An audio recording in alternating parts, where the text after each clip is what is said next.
Bonjour frère Colomba, Bonjour Agnès. merci de nous accueillir dans ce cadre.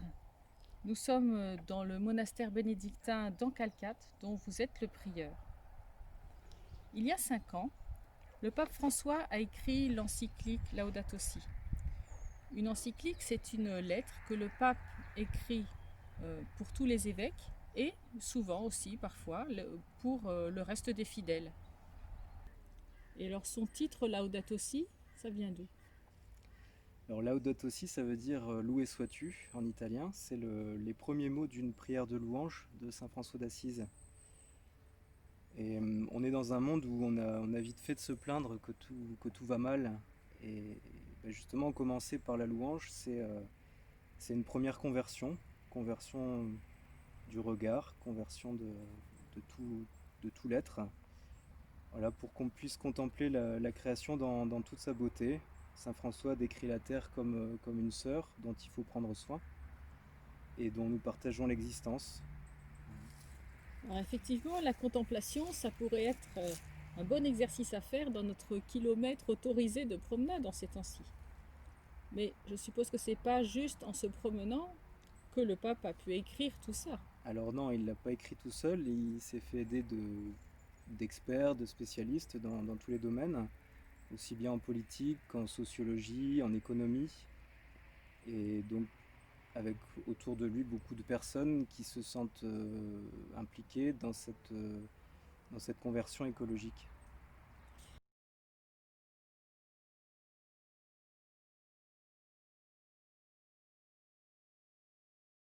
C'est la problématique qui est différente, le point de vue qui est différent. Disons que dans Laudato Si, dans la perspective chrétienne, l'homme est au centre de la création, il est même le sommet de la création, et, et donc il ne fait pas seulement partie de la nature, et on n'étudie pas seulement la nature de manière particulière, mais l'homme dans la nature, et dont il prend soin justement, et il a cette responsabilité de veiller sur la nature.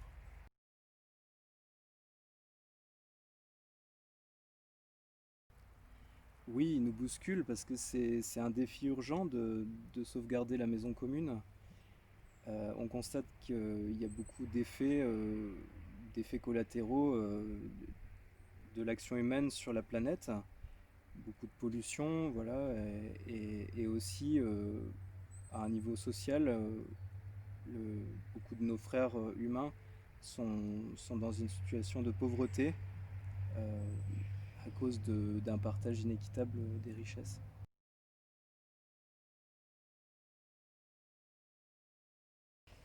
Oui, ce fil conducteur, c'est justement que tout est lié, puisque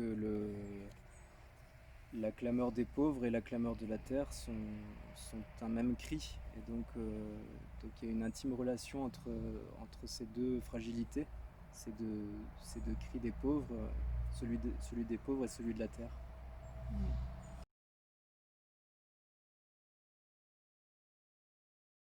Il y a beaucoup de choses. Il y a la pollution qui est très visible aujourd'hui partout dans le monde.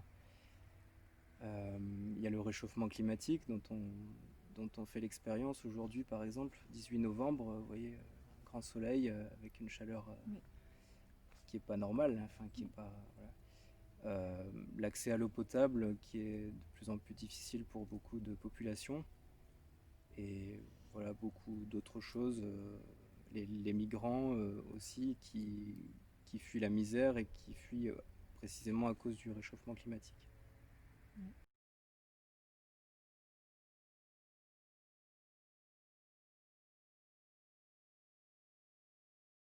C'est pas une option, on est vraiment responsable de la création et on doit en prendre soin comme d'une sœur.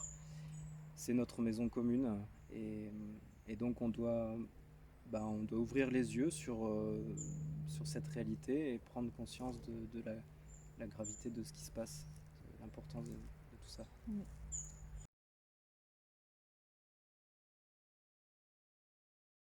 Il y a beaucoup de passages dans la Bible, notamment dans l'Exode, dans le livre de l'Exode, chapitre 23, verset 12 par exemple. On dit que l'âne et le bœuf ont le droit aussi de se reposer. Donc c'est pas simplement l'homme qui doit se reposer, mais toute la création, le septième jour, le jour du sabbat. Et dans la Genèse, eh ben, il y a cette idée que tout est créé, tout est relié ensemble. Dieu, les hommes, la terre, tout est relié. Voilà. Est-ce que Jésus porte un regard particulier sur la création? Oui, il est beaucoup dans la contemplation de cette création justement, et il nous invite à faire de même quand on regarder les lys des champs, que, que le Seigneur habille, et, et donc ne pas se soucier du lendemain, parce que Dieu prend soin de nous comme un père. Voilà. Donc on doit se replacer dans cette filiation de Jésus par rapport à son Père.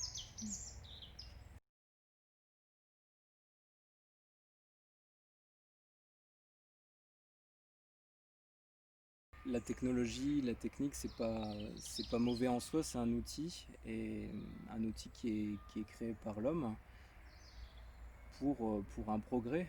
Et donc ça, c'est pas mauvais, c'est même un don que Dieu a fait à l'homme, l'intelligence, l'ingéniosité, c'est un don que le Seigneur nous a fait et dont il faut se servir, mais d'une manière éthique, disons. À chaque fois qu'il y a une avancée technologique qui est faite, il faut bien regarder s'il n'y a pas des dégâts derrière cette avancée, voilà, si Des dérives des dérives possibles. possibles, Ouais. par exemple. Voilà. C'est vrai que quand on pense au début ou à la fin de vie, quand on pense au développement des armes, ça fait froid dans le dos tout ça. Ben oui, mais bon, on peut pas retourner à l'âge des cavernes, Non, donc c'est sûr. comme il le dit, voilà, on peut pas ralentir cette marche du progrès, c'est impossible, et, et donc, enfin, on peut pas la stopper plutôt cette marche du progrès, mais on peut seulement la ralentir, voilà, Ouais. pour la ralentir pour réfléchir et discerner si telle avancée est justement éthique ou non. Ouais.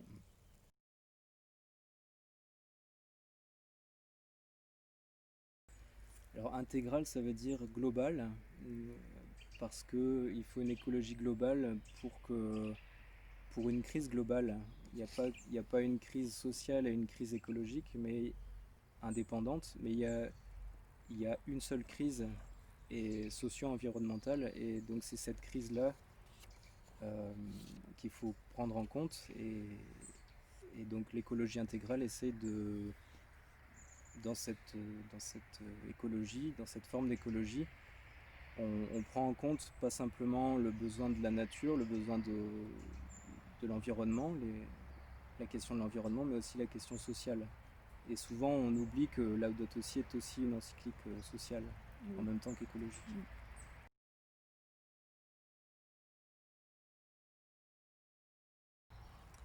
Alors, on essaie d'abord de prendre soin de nos frères en premier lieu, parce que, comme je disais tout à l'heure, l'homme est au centre de la création.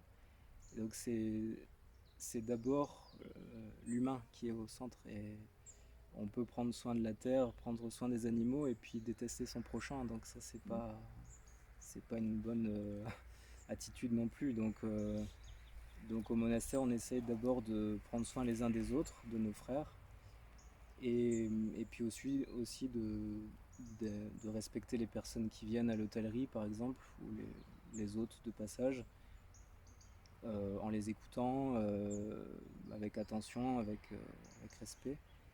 Et, et puis aussi, au niveau de l'environnement, l'aspect écologique rentre en compte aussi, puisque on essaie de réduire notre impact sur l'environnement, un impact négatif, on va dire, et donc en essayant de ne pas gaspiller la nourriture, de faire notre compost. Voilà, on a aussi une chaudière à bois depuis quelques années, et on récupère l'eau des pluies des toitures, On a un puits aussi qui nous amène l'eau qui amène l'eau dans un bassin pour le potager. On essaie de fabriquer nos produits d'entretien, etc.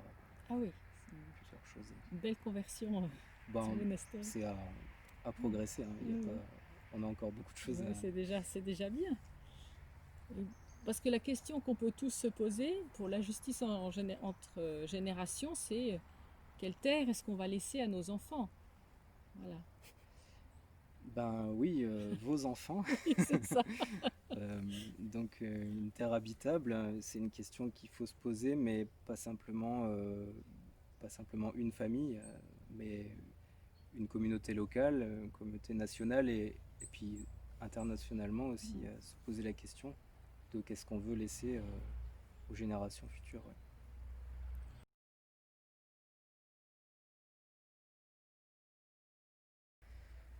Dans spiritualité écologique, moi ce que je vois, c'est d'essayer de changer notre regard sur la création, de pas y voir un bien à conquérir. Un arbre, par exemple, bah, je vois tout de suite la quantité de bois que je pourrais avoir pour me chauffer, ou voilà, par exemple. Mais de recevoir ce don que Dieu me fait dans un animal, dans une plante ou un frère. Voilà. Oui, c'est ça. C'est une conversion du regard. C'est un vaste programme, hein. C'est une vraie conversion pour beaucoup d'entre nous. Oui, parce qu'on voit bien toutes les implications que ça peut avoir au niveau éthique, au niveau de la bioéthique par exemple, de la vie, du début de vie et de la fin de vie notamment.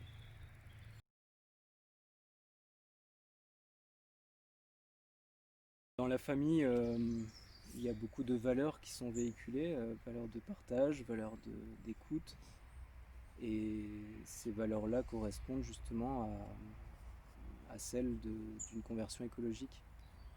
Que chacun ait sa place, qu'on puisse prendre soin les uns des autres dans une même famille.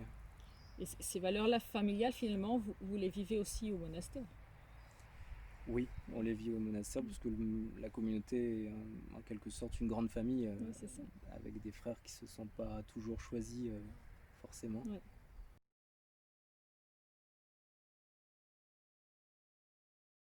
Ça demande de nous comment dire, un changement intérieur.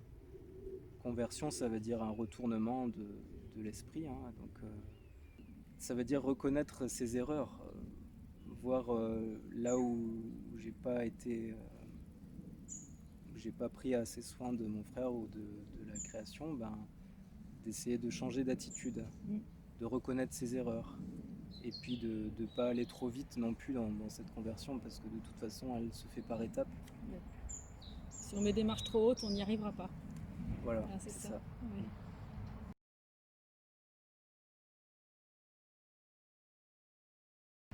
Alors l'Eucharistie, ça veut dire action de grâce. Donc déjà, voilà, on peut rapprocher ça de la conversion écologique, puisque Laudato Si, loué sois-tu, c'est une action de grâce.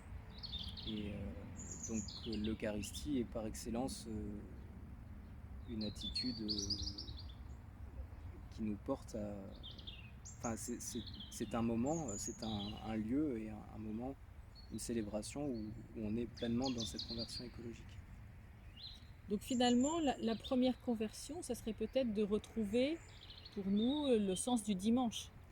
Voilà, le sens du dimanche, le jour du repos dont on parlait tout à l'heure. L'Eucharistie est au cœur du dimanche et donc au cœur de ce jour du repos qui est donné par Dieu aux hommes aux hommes et à toute la création. Aux hommes et à toute la création, ouais.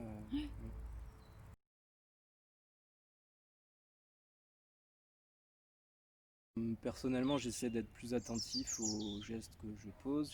J'essaie de ne pas détruire la vie inutilement. Et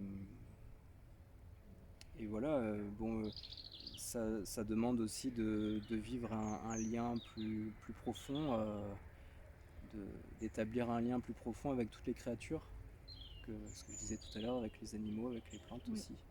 Et vous, dans votre mission de catéchiste, quel questionnement peut vous porter justement?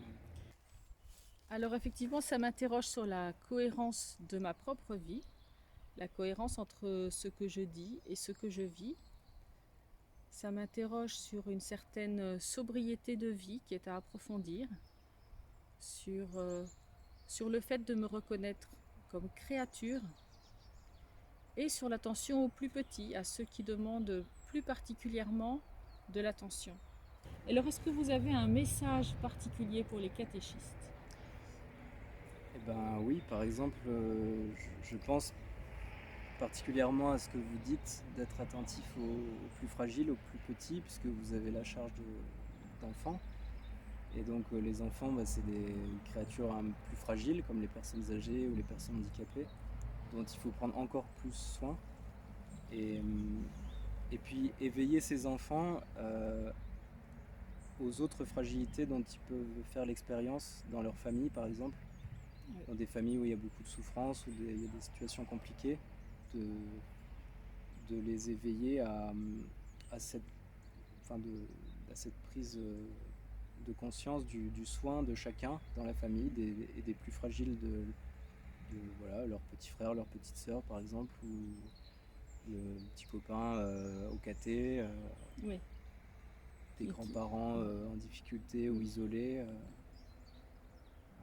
un copain handicapé à l'école par exemple, voilà. De les éveiller à tout ça. Merci pour ce temps que vous nous avez consacré.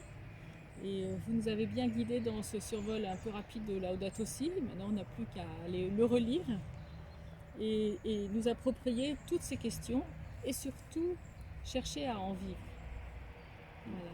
C'est ça le plus important. Hein. Ouais. Merci. Alors pour terminer, je vous propose d'écouter la prière chrétienne avec la création que le pape François nous propose tout à la fin de l'encyclique. Nous te louons, Père, avec toutes tes créatures qui sont sorties de ta main puissante. Elles sont tiennes et sont remplies de ta présence comme de ta tendresse. Loué sois-tu. Fils de Dieu, Jésus, toutes choses ont été créées par toi. Tu t'es formé dans le sein maternel de Marie. Tu as fait partie de cette terre et tu as regardé ce monde avec des yeux humains. Aujourd'hui, tu es vivant en chaque créature avec ta gloire de ressuscité. Loué sois-tu. Esprit Saint, qui par ta lumière oriente ce monde vers l'amour du Père et accompagne le gémissement de la création, tu vis aussi dans nos cœurs pour inciter au bien. Loué sois-tu. Ô Dieu, un et trine, communauté sublime d'amour infini, apprends-nous à te contempler dans la beauté de l'univers, où tout nous parle de toi. Éveille notre louange et notre gratitude pour chaque être que tu as créé. Donne-nous la grâce de nous sentir intimement unis à tout ce qui existe. Dieu d'amour, montre-nous notre place dans ce monde comme instrument de ton affection pour tous les êtres de cette terre, parce qu'aucun n'est oublié de toi. Illumine les détenteurs du pouvoir et de l'argent, pour qu'ils se gardent du péché de l'indifférence, qu'ils aiment le bien commun, promeuvent les faibles et prennent soin de ce monde que nous habitons. Les pauvres et la terre implorent. Seigneur, saisis-nous par ta puissance et ta lumière pour protéger toute vie, pour préparer un avenir meilleur, pour que vienne ton règne de justice, de paix, d'amour et de beauté. Loué sois-tu. Amen.